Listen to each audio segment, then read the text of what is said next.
Hello, hello. Happy last Thursday of August. I'm kind of reeling from the fact that it's August. Actually, the summer is almost over and we're heading into September. Really excited to have a guest today. Hold on, I'm waiting to see if she's going to request to join.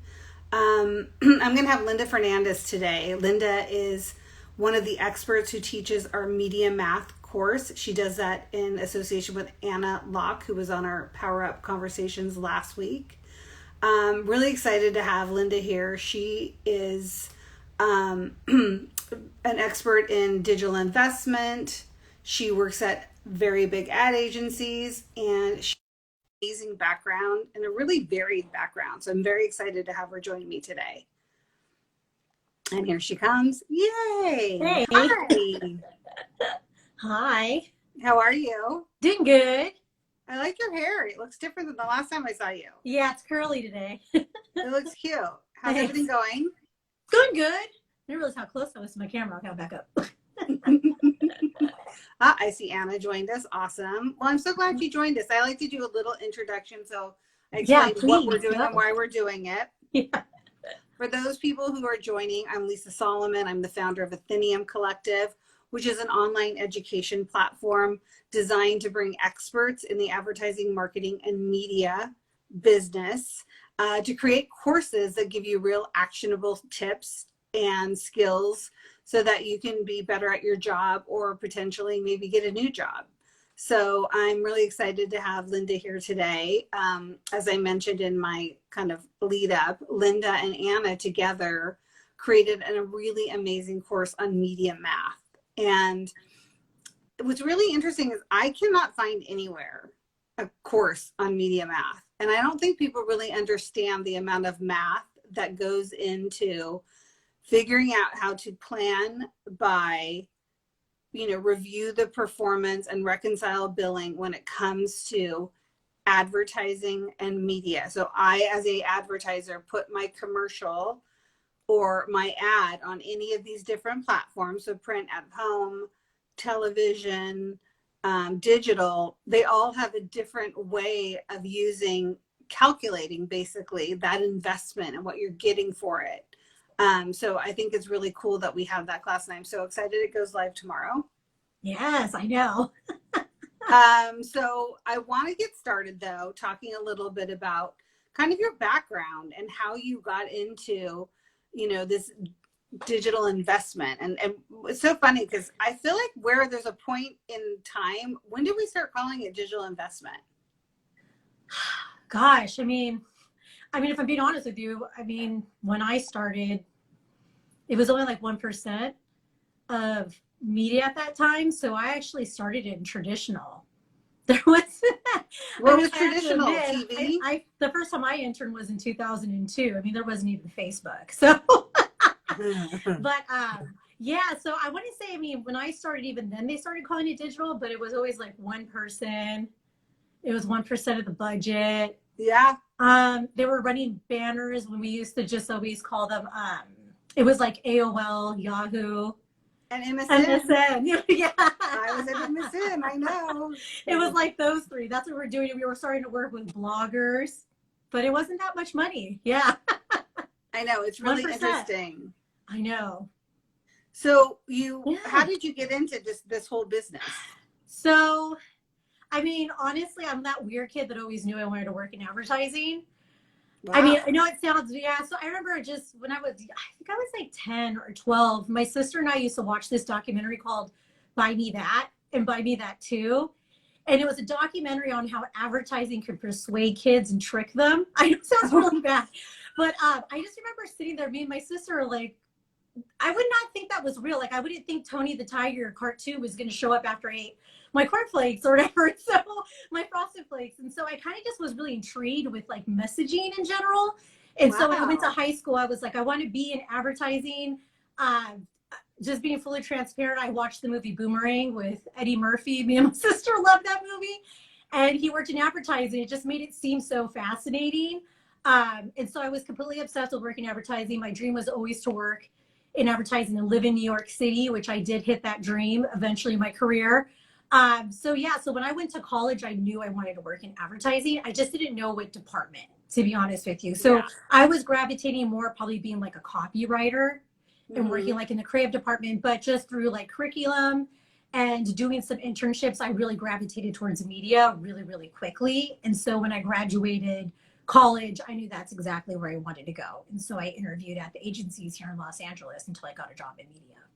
I love that. It's So that's true. pretty I much think it. Yeah. most people when they go into advertising don't realize, okay, what are my choices? Yeah, Like, exactly. Yeah. and I think that's what's so exciting about it is there are so many different avenues to go into when you think about marketing, advertising, and then the portion that is also media.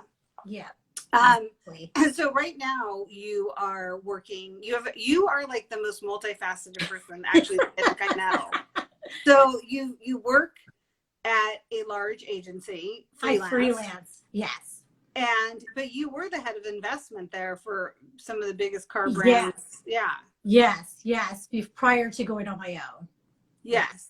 And then separately, you also are an amazing photographer Thank you.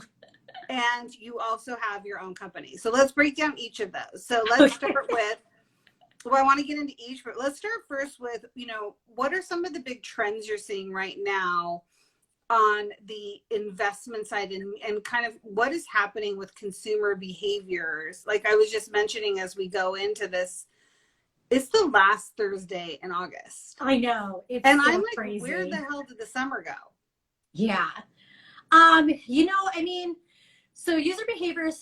So basically what we saw as a trend, so just to give some people some background. So I've been working in advertising. I know I'm coming from my personal handle, Lynn Marty, which is people are more familiar with the photography side. But overall, what I do is I always just focus on branding and marketing. So even in my photography, it's around personal branding and it's how people can market themselves and use photography as assets. And so I've always just been obsessed with like consumer behaviors, what people do. And I think that's really why I gravitated towards media, because it really is understanding what people's media consumptions are, where are they, and then how can we reach them with our ads. And so in that whole process, I really got obsessed on how businesses run too when they sell ads. And so I'm just Yeah. really obsessed with that. And one of the things that I've always just been obsessed with is people's viewing habits when it comes to content, so like video. And so what I've always seen and what we knew is that a lot of people were going to start grabbing towards video on demand, what we call connected TV. If people aren't familiar with those terms, it's when you turn on Netflix, when you're doing Disney Plus, when you're going on Amazon Prime. Peacock just launched, which is an advertising supported platform, or like a Hulu. And so I've always been interested in how those user behaviors really resonate with consumers. And so that's something that we've been watching and monitoring for honestly for the last 10 years. But what's happened after or during COVID is it basically spiked and it grew exponentially. So what we saw was going to grow in 5 years has now basically grown in the last 5 months. So that's generally Wow. and really it is people want to control what they watch and they want to see how they want to watch it. And so a lot of us are using this conversation of bringing it back into the living room. When people wanted to watch a lot of VOD, they're using their mobile devices or they're going to their own bedroom. Teenagers going to their bedroom and watching it on their desktops or their laptops. But now it's a lot of people have smart TVs. A lot of people have access to this content and they want to watch it on the big screen. And now that we're all home, or a lot of us were stuck at home for a long period of time, we're now gravitating towards that living room and being with family and watching on the big screen. And so we've just seen things grow exponentially. There's so many properties out there now that people have choices with. I just mentioned a bunch of them. And so I think people are getting fatigued on like, where do they, spend their time and how do they find programming? And so that's what we're really looking at right now. And so from an advertising perspective, a lot of these properties that are coming out aren't ad supported. They're subscription based. So for example, Disney Plus and Netflix, which has been around for a while and kind of started this whole VOD journey. But we still have Hulu. We have Peacock now that do have ads. And what we're finding from consumers is they want a mixture of both. They want to make sure to be able to get stuff for free because it's just adding up. The subscriptions are adding up, but they still love the content they're getting from the paid portion as well. And so I think that's really exciting to see for the industry because we know we can reach consumers. I think it's great for the consumers because they have choices. through ad-supported programming, they get really high quality content, but then they also can do subscriptions where they want to avoid the ads at those times. Another thing that's growing that people don't realize is integrations within shows. So not those traditional ad breaks, 30-second, 15-second spots, but a lot of what advertisers are grabbing towards is like, how can we now do integrations within the programming, whether that's CPG products, telecommunication, apparel that people wear, and even cars. Yeah, so it's really exciting times, honestly, to be in the industry because of this big shift and just trying to find the people and the right people at the right time.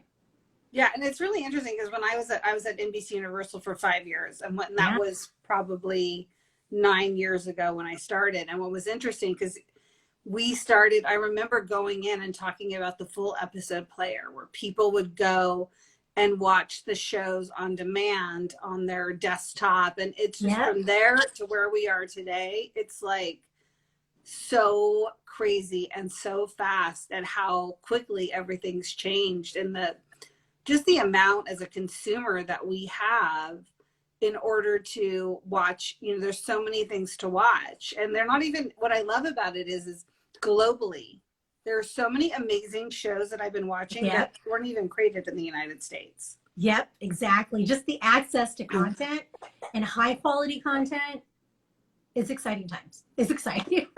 What do you think though digitally about content? Because, I feel like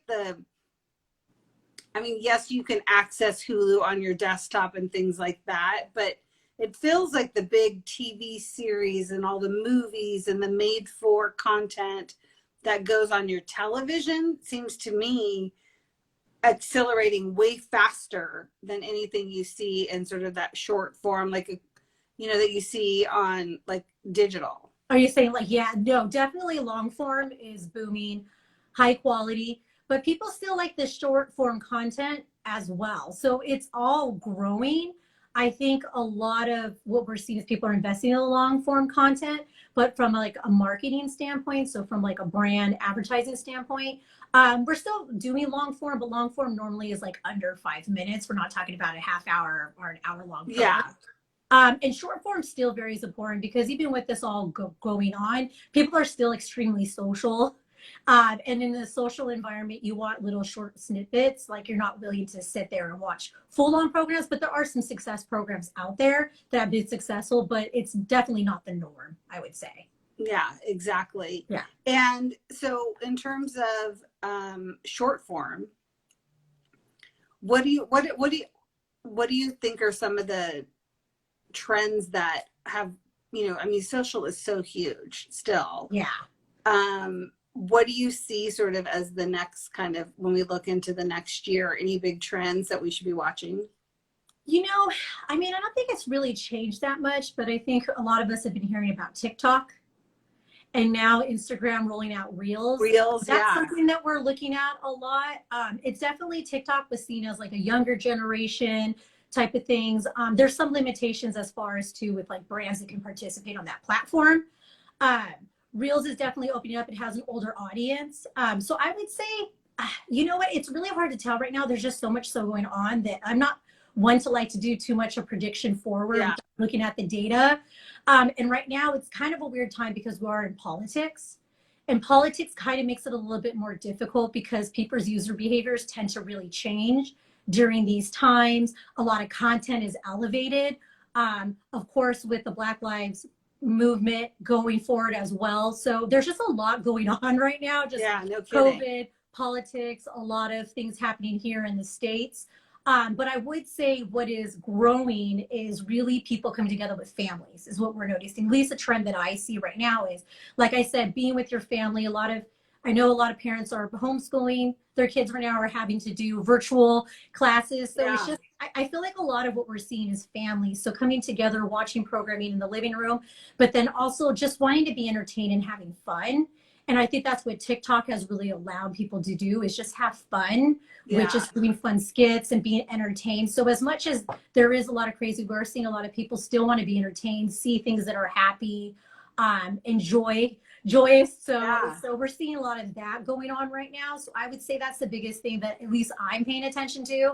And a lot of friends that I talk to that are in the industry is like, how can we bring like moments that are like happy and like bring positivity. And I think it's a beautiful thing that we're all trying to do. So not always trying to do the hard sell, I guess. Yeah, absolutely. I have to say, TikTok cracks me up. People are Yeah. so funny and they're I so fall down like inventive. a rabbit hole and it's like 2 hours later. I'm like, what did I I do? know, I do too. I'm like, Yeah. oh my God. And you know what's interesting is there are people of all ages doing TikTok. Like the actual, like maybe who's watching it might be younger, but the content, I mean, I've seen a huge array of people and people are really clever.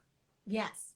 I love that. It's And the really fun. technology is getting a lot easier and friendly that it was a younger generation, but we're seeing an uptick in other demographics that are picking it up pretty quickly. And so that's always a positive too when you're a brand that tends to want to focus more on an older demographic to be able to play in that space.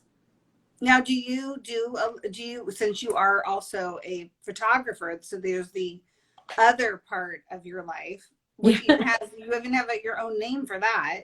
I know. So explain that all to me. Just explain to me the photography side, how you got into that, Yeah. and why that has a different name. Yeah. So I've always loved photography. It's always been something I love. My mom used to love taking photos all the time. She was not a professional at all. She was, used to cut off people's heads all the time, but she loved taking photos. And so what I love about it is it does put a stamp in a moment in time. It freezes a moment in time. And anybody who's passed away or had a really like wonderful moment that they wanted to celebrate, like a wedding or a birth of a child, just being able to look at those photos are just so important. So I always just ask people, like, if your house was going to burn, what do you grab? And they always say my photos. And now people say my laptop, because the photos are on there. Photos are always on like the top 5. And so I just always loved photography, but I always saw it as a hobby. I grew up in a household where, we grew up very modest, and my goal was always to go to college, get that job, have that career. So I always loved both, but advertising was the career, photography was the hobby. Right. So as I progressed in my advertising career, I really had this itch to really just be more creative. And that was really stemmed from just being on the advertising side as I am, seeing the growth in influencer marketing, seeing custom content really be a big pillar in strategies for advertising with any brand. And so I really kind of wanted to just go back on that side and be a little bit more creative. So in 2017, I decided to walk away from a full-time career in advertising and pursue photography full-time. When I pursued photography, I was only working with influencers. So what you think of an influencer, someone who is on Instagram, does brand deals. And so I really liked working with them because I understood the brand side and the advertising side of it. And so as I started to build that portfolio, my clients really liked to work with me. Then I started getting into personal branding. A lot of people who are going into their own entrepreneur, just like you, Lisa, starting their own businesses, they realize the importance of showing up as themselves as a brand. And so pretty much what I say is when I work with my clients from photography and they get a little bit of coaching from the branding side, it's like I'm helping people build marketing assets to build their brand like I would when it was a CPG brand, auto brand. I see that's the same thing. It's just people now representing their companies. And so that's what I do now. So I work with a lot of influencers, people who are building their personal brands, who are entrepreneurs or have their side hustles. And I'm actually starting to get a lot of people who are executives and have leadership roles in companies that now want to elevate themselves into like experts or authorities in the spaces. And they want to start showing up on Instagram, on LinkedIn, and other areas online. So that's kind of how I got into it. So I still actively do that, and I still actively freelance in the industry. So I do a lot. And that's really what led me to work with Anna and launch Agency Light, is because, Anna, I know she recently had a son, Leggy, he's super cute. I was on my freelance journey, and we just realized that there's this opportunity for people to really grow as freelancers in the industry who want a little bit more flexibility or build their portfolio and skip around maybe a little bit more. And being on the agency side, I always saw the need of freelancers, whether it was pitching new business, onboarding new business, expanding existing teams. And so that's really what Agency Light is about, is educating people who are in the freelance space and how they can navigate the space and continue to educate themselves. That's why it was such a strong synergy when you asked us to work with you, because these are people in the media space who need media math. Even if they're freelancers that aren't attached as a full-time employee to an agency. Yeah, that's really interesting how you saw sort of that need, because I've actually spent some time talking to people who believe that the future of work is going to be more project based. So you're an expert at something and maybe you don't work full time for a company. Instead, you work on a variety of different projects. So it's basically the freelance life, but you are working on project and you decide because it gives you a lot more flexibility. Exactly. But you're right, having the resource, especially in an industry like advertising, where, you know, things change so rapidly. Exactly. That to like They keep change track so of everything. fast. They change so fast. Yeah. And would you say that, you know, other than, you know, like there's different ways to stay on top of everything. One is if you're in an agency, people come to you because and constantly want to share all the new products and all the new things going. But if you're not in an agency, you would miss some of that, right? Exactly. Exactly. So it takes a lot of champion on both ends, talking to the sales rep community, the publishing community to understand that like freelancers, we navigate throughout. A lot of people are freelancers, already have experience in the industry. And so they're going into roles that are senior planners, supervisors, A&T directors, even VP or like SVP roles. Right. And so it's really important when those people are going to those new agencies where they're expanding teams or they have new business, that those sales reps too have introduction into those agencies. And so basically what we want to do is build a community and also increase the knowledge for these freelancers, because it is true the traditional way it's done is you're attached to an agency, a sales rep is attached to either a category or an agency, and that's who they represent. And so we're trying to break that mold and say, hey, there are these people that are kind of like nomads, if I could say, nomads that kind of go around. But even if you look at my history as a freelancer, if you look at Anna's history or anybody really, like one day we could be working on a big auto brand, the next day on a huge entertainment property, and then working on new biz and then onboarding a new company, whether it's the first time going into the video upfront. And so that's what we were just kind of were champions of and trying to make it aware out there, people aware of it. Yeah. So basically Agency Light is to help freelancers get, you know, have a community of them so they can share, right? I would imagine because everyone needs community. But also to get them the resources and the information they need so they can stay on top of everything that's going on. I think that's a great idea. Yeah, and it's also a networking opportunity too. So then they feel like they have access. So it's also about the networking. It's all of it, you know? So like, that's what we call it Agency Light, because it's like a light version. Right. If you were not, but you're not working at a full-time agency. Yeah. So like we want, the goal of Agency Light down the road would be, we want to be invited to Think LA. We want people who are part of the community to be invited to panels and things like that. Because we do feel like it's changing. And because of COVID, people are understanding that a lot of people can work from home. Working virtually is something that can be done. It can be done successfully through the technology we have today. And so I think that's been a big eye-opening too, to a lot of people on the agency side, realizing that you can get a lot of work done working virtually and having assistance from freelancers. Yeah, exactly. And I think you know, it's interesting because I am on Seller Crowd, so I often see some of the conversations people have. And for people who don't know, I think I've talked about this in another conversation, is that there is a subscription service where people who sell advertising, media, technologies, so they're the ones that go into an ad agency or to a brand client or to a marketing agency and sell some type of service or ad space, for example. And what was interesting is I think so many of them are struggling with how to break through in a virtual world, number one. And number two is I don't think maybe there's an opportunity for them to also connect with like an Agency Light to, you know, be part of that. Like if there's all these freelancers, we're moving towards that, making sure that they create that relationship to keep those freelancers, you know, aware of everything that's going on as well. I mean, that's a whole new avenue for them to be thinking about to increase their exposure when you do get those projects. Yeah.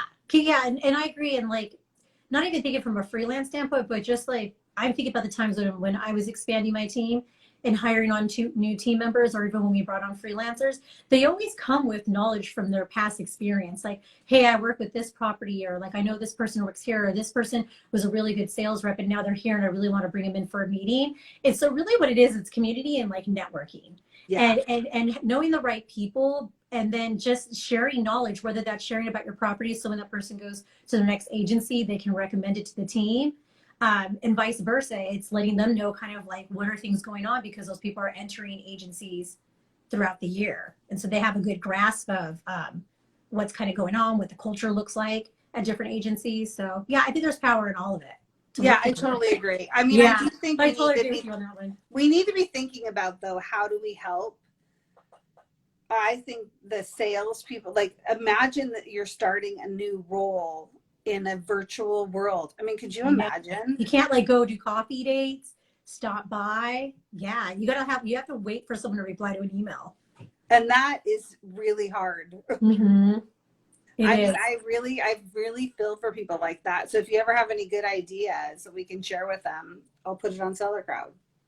Yeah, I'll think about that. I mean, just so you know, my habits have changed. I'm really trying to be more proactive in answering emails, because you get so busy. So I do try to be a little bit better at that, because I know they can't stop by, and like I don't want to get them stuck in like inbox jail, Yeah, no, totally. And kind of like never so. So I would say I don't have an idea on how they could come in here, but I do have an idea for people on the agency side, is just try to get through those emails a little bit more, and be respectful, and just be a little bit more clear if it's not something that you're interested in. Yeah.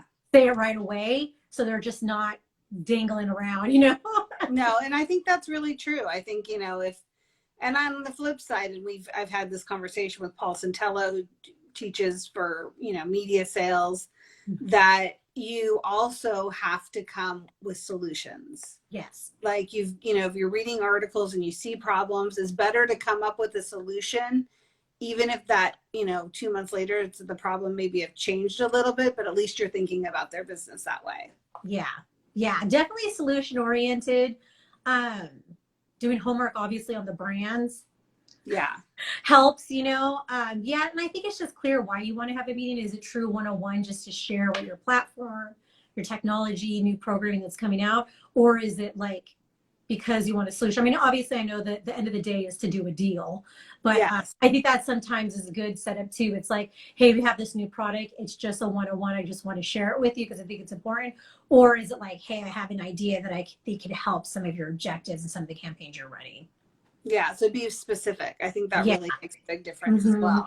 Yeah, because we love getting intelligence from our partners, because they're the publishers. They see what the viewer habits on their end. We have so many syndication tools we can tap into. So so similar to Anna, I come from the belief that we call them partners. Yes. And I think it goes away. It's like as much information we could give them that's allowed, as much information we could give, because it's only going to help everybody. Yeah, I agree. I mean, I remember when things changed from the partner to the idea of a vendor. Oh, I don't like that name, vendor. I don't either. I was like, I don't want to be in the business if I'm a vendor. I want to be a partner. Yeah. Partnerships. Yeah, exactly. Partnerships. So before we end, I just want to talk a little bit about your course, which I'm super excited about. I know. It's coming tomorrow, right? I know. It's launching tomorrow. Friday drop date, you guys. Yeah. And it looks amazing. And there's so many good tools and resources, and, just the amount of visuals as well. Obviously they're, for people who don't know, they're online, on-demand courses. Lessons are broken down into, they're not super long, but they're bite-sized micro learning, and they teach you what you need to know, why you need to know, and most importantly, how to apply it. And what I'm excited about this is that there's, I was in digital, so I knew CPMs and CPCs and CPV and all of that. But, TV, then when I worked at NBC Universal, it was so confusing. The GRPs and the huts and the putts and all this other stuff. So for people who, and this actually has come up quite a few times where people have come to me and they say, I grew up in digital. Yeah. And I don't know anything about TV, print, or out of home. Yeah. So, yeah.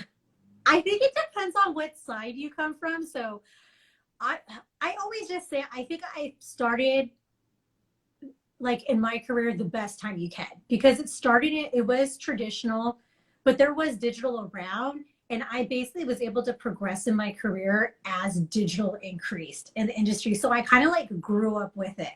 So like I was always able to be the novice and then learn it, and then eventually I was the expert. So I felt like that's the way it just happened, you know. By the time I got a full-time job, it was in 2004. That's when Facebook came out. Google was ramping up. 4 years later, you know, we got the iPhone. And so I just, every time I kind of progress, so I always just am very thankful of when I started in the industry. But I get both sides because I just been doing it for so long. And I think that the easiest way to explain it is there is a lot more math involved on the agency side when it comes to digital. There's definitely a lot more math that like the networks and stuff have to do when they're generating ratings and all that kind of good stuff. But what I feel like the always struggle is, and what I always want to help people with, is if you come from a digital background, I think what's hard when you start doing traditional is you have to be a little bit more subjective and follow your gut a little bit more, because not everything's driven by data. Right. You know what I mean? Like it has to be, you have to be a little bit more of a storyteller. So like, yeah, this show is going to do really well because of the characters and the plot. And you have to kind of sell it through more like that. Whereas if you come from a digital background, you have a lot of visibility in analytics. Yeah. And in measurement from the get-go. And so you're used to selling it through. So I always just think of like in your profession, you always want to sell your plan. I think that's the biggest struggle is kind of reverting more to like a storytelling, being more subjective. And then if you come from a more subjective and storyteller side, you have to be able to know that you have visibility and metrics and know how to calculate it and analyze it to then use that as a way of showing the proof, or you know, your analysis and things like that. So that's what I would say is like the biggest thing. So they're definitely scary if you come from one or the other, but once you kind of understand it's more subjective, following your gut, your instinct on one side, I think it becomes a lot more easier. And then as you get on, if it's on the flip side, you just have to not get scared of the data and know that even if the data shows that maybe the campaign wasn't doing well, I always say it's learning. Like a lot of the data you do is learning. How can you pivot? How can you optimize? So I always just tell those folks, don't get scared of the data, embrace it, and then just kind of look at it as a way to learn from it, pull a story from it, and then move forward. I love that. It's so true. I think that's a really simple way to look at it. And for those people interested, it's an amazing course. And I think, you know, if you're in this business and you don't know media math, you have to take this course. I mean, it makes everything make sense. And it's so crucial. Like, I know we're a little bit over time, but it's so crucial to know media math. And I think even with the virtual world, what I like about this is video on demand. You could go back to it when needed. We have a lot of downloads, a lot of easy ways to calculate a lot of the information. There's a beautiful guide that goes with the course you can reference, because I think like you're always going to have to reference back to it. There's going to be formulas that you know, but it's so complex and so diverse out there with media that you will refer to it. I've been doing this now for almost 20 years. And even I was like, when I was doing it, I was like, okay, let me sit down and think real quick and like do it. And I still refer to stuff all the time because it's constantly changing. And a formula that maybe you don't use today, you're probably going to have to use in the future. And so that's why I think it's so important. And I like the fact that it's video on demand, because a lot of us, when we come into the industry, and it's true, Lisa, there's not a lot of media math out there. Math just scares people. It doesn't look sexy, but I like it. Like once you understand it, it's pretty sexy. Like it lets you do a lot of things. Love it. But then too, Linda's bringing sexy back to math. I love math. And then also like when you get in the industry, you're actually learning. You kind of, it's hands-on. You're kind of thrown into it. And I know Anna touched on this last week a little bit. You're thrown into it to navigate, and like you kind of learn the formulas along the way. So to have something that you can just review and learn from the get-go and then go back to reference, I think is like excellent. Yeah. You know, because a lot of us like write them down on our notepad and refer to them. So it's a very needed resource. And I thank you for championing it and inviting me and Anna to be part of it. Yeah, I'm so happy to have you guys. And I think I think people are really going to enjoy it. I think it's just really well done, and it's very informative. And I also think, for those people who are too embarrassed to say they don't know media math, no one has to know you took No one has to know. Yeah, So there's always that. exactly. That's the beauty with VOD. You can learn from home in your own, in Exactly. privacy. Exactly. Yeah. Exactly. So how can people, follow you? Do you guys have, handles, and how can they follow you, both your photography, because I think it's amazing, and agency? Yeah. I mean, definitely I'm from the handle here. So it's Lynn Marty. Lynn Marty is actually my nickname. That's what I go by. It's my first name and my middle name.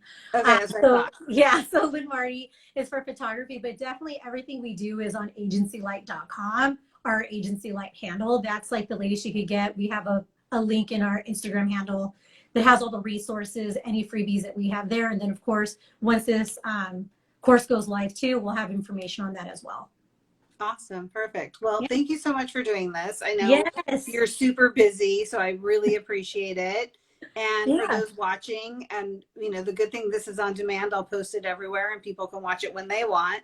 Hopefully they'll go to Athenium Collective and check out the media math course. Yes, excited.